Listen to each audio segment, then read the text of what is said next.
GDPR Business Analyst. As a GDPR business analyst, I have strong commercial GDPR experience and am responsible for creating data inventories, mapping business processes, defining and organizing the business requirements to ensure GDPR compliance. My responsibilities include leading the GDPR project stream to deliver compliance across the business and ensure that the business meets the regulatory requirements set out by GDPR.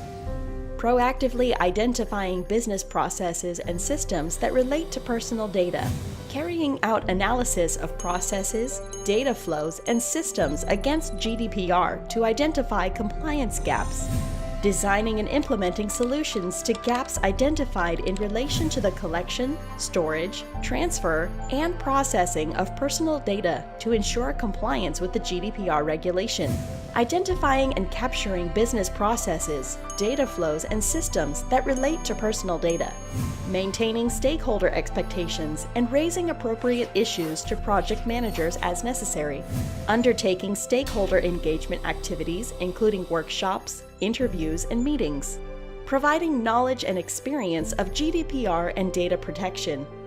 For 5,000 success stories and 30 or more new roles secured each month, our candidates earn as high as £850 a day as digital experts using our innovative eWork experience platform.